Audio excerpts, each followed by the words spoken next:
Purple Daily on Score North and ScoreNorth.com. Vikings Vent Line. What's going on, everyone? Declan Goff here, taking you through another edition of Vikings Vent Line. Of course, we rock this every Sunday right here on the Purple Daily YouTube channel and the Purple Daily podcast feeds. You can find us on Apple. You can find us on Spotify. Score North app is also a central hub for everything we do. We appreciate a 5-star review on Apple as well. Every Sunday, I like to talk to as many Vikings fans as I can. Of course, during the regular season, we do Vikings Vent Line, where we bring a ton of Vikings fans on to talk about the Vikings game, good or bad. It's an absolute blast with Mackie, Judd, and myself. And then in the offseason edition, I like to bring on a few fans to talk about what else is going on in the offseason, whether it's the draft or free agency, trades. There's plenty of things that have happened in the last 7 days in the NFL calendar year, so I'm excited to talk to my guys Andy and Mohammed here in just a little bit. And of course, if you want to get in on a future episode of Vikings Vent Line, you can shoot me an email for the YouTube audience. It's scrolling across the bottom of the page. It's vikingsventline@gmail.com if you want to get on a show. vikingsventline@gmail.com. Would love to talk to you. I've got the whole list of Vikings fans that would like to get on, so I'm really excited to talk to as many Vikings fans this offseason as I can. And Ventline is sponsored by our friends at Dennis Kirk. Motorcycle parts, accessories. I know it's almost riding season here in Minnesota in the Midwest, but if you want to get some gear and get some nice parts and accessories ready for that bike or whatever you're going to be doing, go to Dennis Kirk and DennisKirk.com. Of course, TCL is a proud sponsor to a Vikings Vent Line. Go get your TV set up for March Madness. You can get ready for the next football season. Go get yourself a TCL television. All right, let's get our guys Andy and Mohammed in here on Vikings Vent Line. Andy, and you and I were talking off mic. You're in Eau Claire, so you're in enemy territory, if you will. So I'm sorry to hear that. Yes, right in the heart of it. Oof. But you grew up close enough. You said you were in Hudson before, so that's basically Minnesota. Before the blue law state passed here, I was running to Hudson to get beer on Sundays, just like a lot of other people. So yeah, I remember when Minnesota wasn't selling it on Sundays. So I feel your pain. And then Mohammed, you said you're in Orange County, California, right? That's right. But I grew up in Minnesota, in the Twin Cities. I was a Gopher, so. But yeah, I've been out of Minnesota for about 15 years. So. Okay. Do you grew up in Minnesota and then went to the U of M? I grew up in Minnesota, went to U of M, and then I left. I was in Boston, I was in New York, and then settled here in California about 8 years ago. And you settled to be a Vikings fan. Good for you, man. Yeah. I love it. All right, boys. Well, it's been a busy week for the Minnesota Vikings. Obviously, free agency and has kind of kicked into gear, and they made some moves thus far. I wanted to start with this one. Andy, I'll start with you. What has been your favorite move so far of the Vikings offseason? To narrow it down to just one, I would have to say not extending Kirk. It gives us a good feel that the team is moving in a new direction. They're trying to get younger. They're moving on from, Thielen, moving on from Kendricks. The Jordan Hicks, keeping him there just as some leadership. I do like the idea of that. And then the cornerback that they got from Arizona, I'm very excited, especially with his slot play that he's shown. Yeah, he looks like a good player. Them moving on from Kirk, they're basically kicking the can down the road. And I guess an extension's still in play. They could extend him. They could bring him back after the 2023 season, and that awkward void hit of $28 million can either be just attached to Kirk. But as of right now, they're obviously planning to pay him basically not to play for them next season is kind of how that boils down to it. The decision to keep Jordan Hicks was kind of interesting. I think a lot of people just said, oh, easy cut. Like, thanks for being here. 1 year in, 1 year out. But I think Flores kind of maybe wants some of these veterans still around a little bit, so he ends up keeping Jordan Hicks. Obviously, Eric Kendricks, one of the better Vikings linebackers of our lifetimes, but he gets moved on from. Yeah, a lot of moving, a lot of shaking. Mohammed, how about you, man? What has been your favorite move this offseason so far? Well, I agree with what you guys have said. I think it's been good to see us get younger, especially on the defensive side of the ball. I loved Kendricks. He was, one of the greats, I think, in Viking history. But the last couple of years, you could see he was starting to slow down a little. So I think it was kind of probably time to move on from there. But I do think one of my favorite moves has been retaining Harrison Smith. I think he still played very well last year. And with our defensive back room between the cornerbacks and the safeties being very young and pretty inexperienced, I think it's good to have, a veteran back there kind of commanding the defensive backfield. And I'm excited to see what he can do in Flores' system. between Caleb Evans and Andrew Booth and Lewis Cine and Cam Bynum, it's still, pretty inexperienced defensive backfield. So having Harrison there in his 12th year, I think will be great. Yeah, I mean, I think a lot of people looked at Harrison Smith as one of those guys that was probably going to stick around no matter what. I know his cap hit was really high, and look, he basically took a huge pay cut to stay in Minnesota when he probably could have hit the open market, got paid one more time, and helped out maybe a more contending team, if you will, if you wanted to chase that ring. But sticking with Flores here and the same decision basically to keep Jordan Hicks, you do have to keep some guys in place. To your point, Right. Mohammed brought up that Lewis Cine's an experience. They have Andrew Booth. Cam Bynum has shown flashes, but it's still been a little bit inconsistent. I don't think even Brian Flores, who is going to be tasked with turning around this defense, is going to look at guys like those Lewis Cines and the Andrew Booths and a Caleb Evans and say, oh, yeah, I can just completely turn around a defense 180 that was 30th in the NFL and take it to be a top 10 unit again. Andy, what about you? Did you like the decision to kind of keep Harrison Smith around? Yes, I love that. And I love that he was willing to take the pay cut. And I'm just excited to see him most likely going back to what he did best, when he had Zimmer in those first few years where, he was being sent on blitzes and not just, playing back in coverage. And the shell defense that we had last year, I'm so excited to move on from that. Like no big plays, but then teams are just eating you up for, 7-8 yards every single play. So I'm really excited that he's still going to be back there, especially with Cine coming back, as Mohammed said, and Andrew Booth, if he gets healthy. I think the two of those guys have a lot of potential. Yeah, and I think with Harrison Smith sticking around and some of these other veteran players that have stuck around, that there's a lot of potential to learn too, right? Those younger players can kind of lean on Harrison Smith. They can lean on those Jordan Hicks type of players to help kind of smooth things over a little bit. I did find it interesting, and we're recording this too on a Sunday morning here, that it seems like Zadarius Smith is going to stick around. That roster bonus kicked in on Friday. Now they could still end up trading him. I think cutting him would be pretty unwise because some of the money that you could have saved is basically gone at this point. That would have been the larger chunk of money that you could have saved if you cut him. But keeping Zadarius Smith, do you think that there's a formula here? Mohammed, I'll go to you to kind of keeping Zadarius Smith, Neil Hunter, Harrison Smith. Do you kind of expect at least those last two defensive linemen still around in 2023? Right. I mean, I think this was, like you said, I think if they were going to move on from Za'Darius, they probably should have done it a few days ago, before that roster bonus kicked in. I know that whole social media thing that came out was kind of a little off-putting, but I think we still, we did overall have a very productive defensive end group from between Hunter and Za'Darius last year. Now bringing in Davenport, I felt like was a little weird.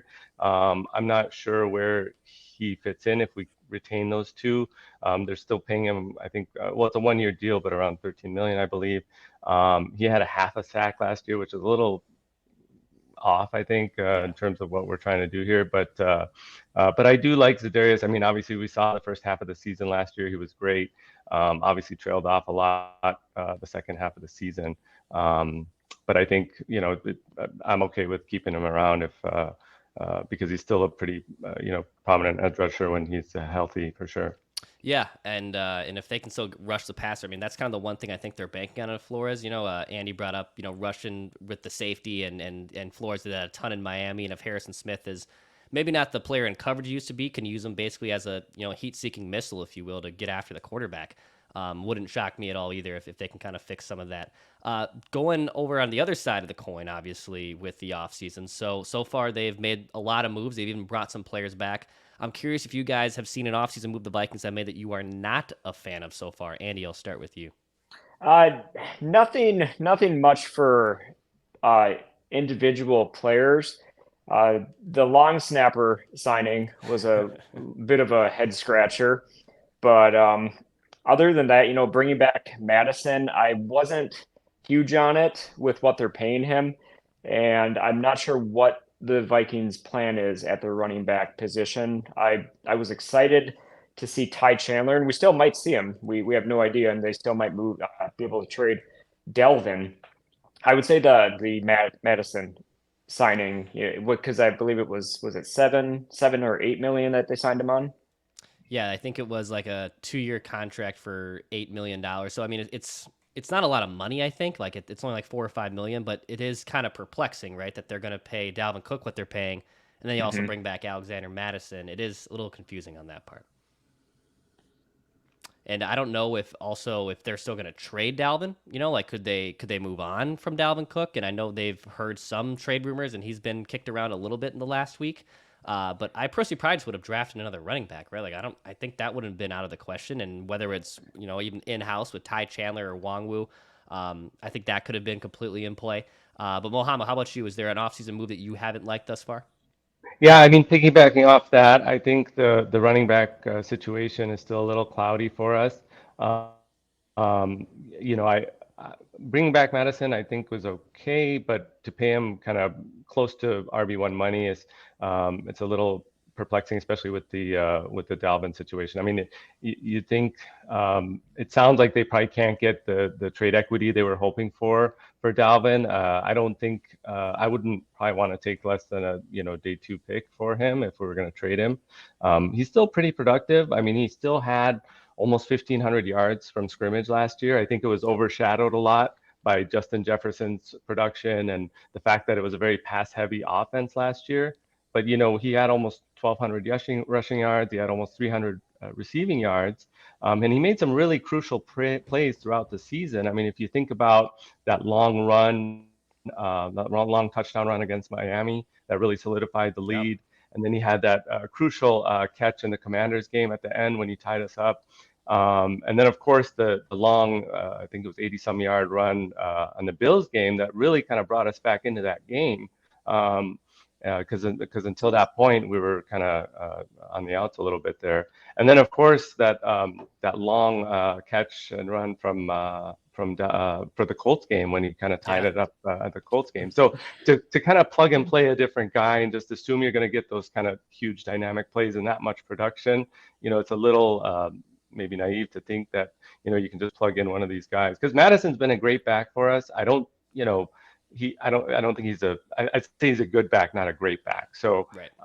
so it's hard, but I agree, $14 million for a running back is a heavy hit to swallow for a running back. So. Yeah, Dalvin, you're right that Dalvin was kind of a hero on a lot of different plays and games this season for the Vikings, and was a little bit of an unsung hero. He might have lost a step Sure. being a big playmaker necessarily, and I know he had the big plays there. I don't mean to negate that, but he's lacked some explosiveness, right? I think that's kind of probably the word to use. And you're going to be paying him a lot of money next season, and the Vikings kind of decided, hey, we're going to pass a lot, which honestly, to a degree, worked. You should be feeding Justin Jefferson a lot more than Dalvin Cook. But I think they also need to balance out some of that running game with a little bit more nuance and a little bit more, neutral feel between running and passing. And, Kevin O'Connell had some warts even on second and third to short situations. So if they can kind of figure out that happy medium there. What about the offensive line? So obviously, assuming Brian O'Neill is back, they have two solid cornerstone tackles in Darrisaw and O'Neill. Garrett Bradbury is brought back. I know the interior is a little shaky. Andy, what about you? Do you think the offensive line is still maybe? I know a lot of fans just absolutely love to harp on it, but do you feel like the offensive line is trending in the right direction, or are we maybe still another player away from being a really good unit there? I mean, I love Darrisaw. Brian O'Neill, he's great. I don't mind the Garrett Bradbury signing him back. I thought he played good enough last year, and I do think he's going to be a good part of the offensive line. Now, the guy they drafted, what was his name out of Alabama last year? I forgot his name. For the Vikings, Yes, out of Alabama, yeah, wasn't that guard? Ed Ingram, Yeah, LSU. LSU. Okay, Next up. yeah. Question mark on him, but he's going into his second year. Maybe he's going to learn from his first season. We got a whole training camp ahead of time. But it is a need that, I think the Vikings do need to possibly address in the draft. But with the small amount of picks that we have currently, it's kind of a question mark. Mohammed, how about you? How do you feel that offensive line is kind of feeling so far? Yeah, I mean, I think you have your two pillars on tackle. I think we're pretty set there with O'Neill and Darrisaw. I mean, O'Neill, he's coming back from a pretty significant injury. I think he'll still, I think he'll bounce back pretty well though.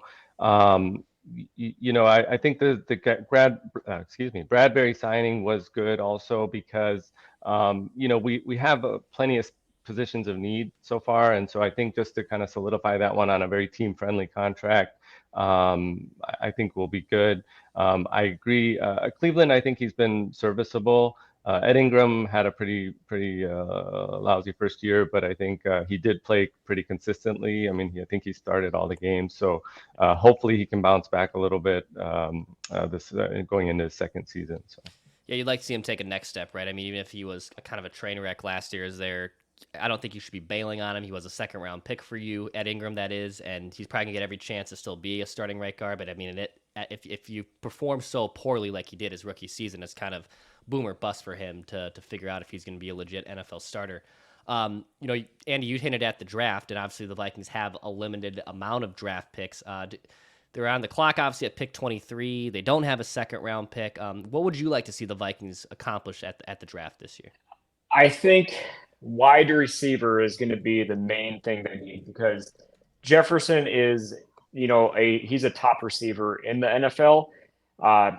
With Thielen going though, which, he wasn't really he was kind of just a shell of himself last year. It seemed like KJ Osborne, I don't know if he's that number 2 guy. If someone happens to fall a little bit, I think it's worth maybe moving up to, like a 15 spot if it's possible, if they're still the guy that you really want on the board.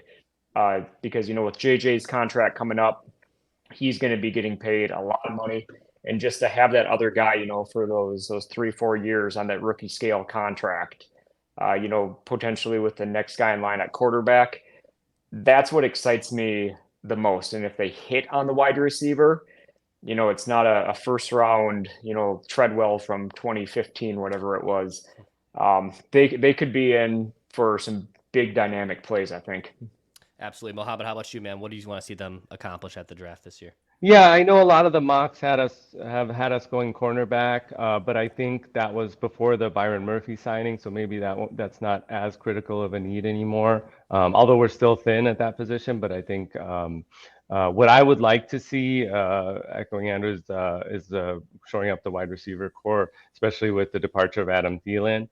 I think there's some very good wide receivers coming out, and that we could potentially get in the first round. I think we'll probably Quentin Johnson will probably be gone, but I think between Jackson Smith-Njigba from Ohio State or Jordan Addison from USC, maybe Zay Flowers from Boston College. I mean, those seem to be pretty good wide receivers coming out that could complement Justin Jefferson on a rookie scale deal, because he'll obviously be making quite a bit of money. KJ Osborne, I think, like Andrew says, probably a wide receiver 3. I don't think he's quite wide receiver 2. The other position of need that I think I'd like to see filled, if we don't go to the wide receiver route, would be a defensive line, like a defensive tackle, because with the departure of Dalvin Tomlinson in free agency, I think it still leaves a big void there in the trenches. Yeah. Harrison Phillips been pretty good, but I think we need someone else to kind of complement him. Tonga may or may not, it's hard to know how well he'll do if you thrust him in that starting role. So I think we still need to address the defensive tackle position. There's a couple good guys coming out. Obviously, I don't think we'll get Jalen Carter, especially even with his off-field issues and his poor performance in the pro day. But there's a guy, Kalijah Kancey, I think he's been mocked to us a couple times. That could potentially be something to look at. Yeah, defensive tackle certainly isn't like the sexy position, right? I mean, wide receiver could be the fun one, and obviously anything offensively or defensive end even is a little bit more sexier. But man, when you lost Dalvin Tomlinson, that was a pretty big loss on that defensive line. And even though, again, he doesn't do a lot of sexy things to a degree, he is very important and integral on the defensive line, and he got a big contract from the Browns. So if you can find a good D tackle there, obviously all for it. Yeah, wide receiver kind of seems to make a lot of sense. I know a lot of Vikings fans at someone probably looks at the defense and think, well, like, why would they get a wide receiver? But I mean, if you could find another, Robin essentially to Jefferson's Batman, and look, TJ Hawkinson's a great tight end, but if you can find another wide receiver to kind of build around, to your point, rookie scale contract, 5 years, and honestly, maybe it could be Justin Jefferson insurance, if you will. It could be a really good move for the Vikings going forward. So, yeah, I'm really curious what they do at pick 23. They could even still trade back possibly and accumulate some more picks. That wouldn't shock me at all if that board kind of shakes out the way it does. A lot of different options, obviously, for the Vikings at the draft. Fellas, before I wrap up, I love to kind of give you guys a little area to give a shout out or a last take on Vikings Vent Line. Andy, I'll start with you. Well, I got to give thanks, to my buddy Eric. He's the one who originally introduced me to this show probably 3-4 years ago. And then, just my family, growing up in the house as Vikings fans, and my son who just has no choice but to listen to the three of you guys talk pretty much every single morning. Awesome. I love that. Yeah, it always is a family affair. Glad your buddy obviously hopped us on too. But I'm glad glad you got the youth, glad you got your own children listen to Purple Daily, Andy. I love to hear that. Yep. That's awesome. Mohammed, how about you? Any last shout outs or last takes you want to get off your chest? Oh no, did we lose Mohammed? We might have lost Mohammed's connection there. I'll put him in timeout just for a minute. But you said, Andy, that you got turned on to Purple Daily 3 or 4 years ago. Yes. And now you've kind of watched all of the Vikings, and you've seen the Kirk Cousins era, if you will. Maybe it's now coming to an end. Are you kind of excited to see it coming to an end? Do you want to see him play it out one more year and see if he can kind of relive some of that magic he had last season? I love Cousins. I think he's a good guy, but with his age, he's getting up there. I don't think extending him and paying him. I love the idea of getting that rookie scale contract, Yeah, man. and just building around it. I mean, you look at teams like Cincinnati; they have that perfect window right now where they're not paying these guys, but it's all about hitting on the draft too. Right. Yeah, also important. Mohammed, I think I got your connection back. You're all good. Yeah, I lost you there for a second. Sorry about that. That's okay. Last takes or any shout outs you want to give before we wrap up on Vent Line? Yeah, I mean, just like to shout out to my dad. He's the one who kind of got me into things way back when, the mid to late 90s, I'd say. And then my two sons, who 7 and 4, they like to give me a hard time when the Vikings lose. When they found out I was coming on, they wanted to come on and say the Vikings suck just to get under my skin. They're not Packers fans, though, are they? No, they're Vikings Okay. fans. They just like they like to see when I get a little, heated when the Vikings are not playing well. I love it. Glad you guys are teaching your kids about the painfulness of being a Minnesota Vikings fans for all the right and maybe sometimes wrong reasons. Andy, Mohammed, thank you guys for coming on Vent Line, guys. I really appreciate it. Great stuff. Thanks for having me. Yeah, of course. Thanks for having us. Thank you. And if any other future fans want to come on the show, shoot me an email. It's vikingsventline@gmail.com. Tomorrow, Mackie, Judd, and myself back at full strength. We got Thor on Tuesday. Plenty of stuff still coming at you on Purple Daily. We'll have you covered. Hit that subscribe button. And we just want to see the Vikings win a Super Bowl before we die.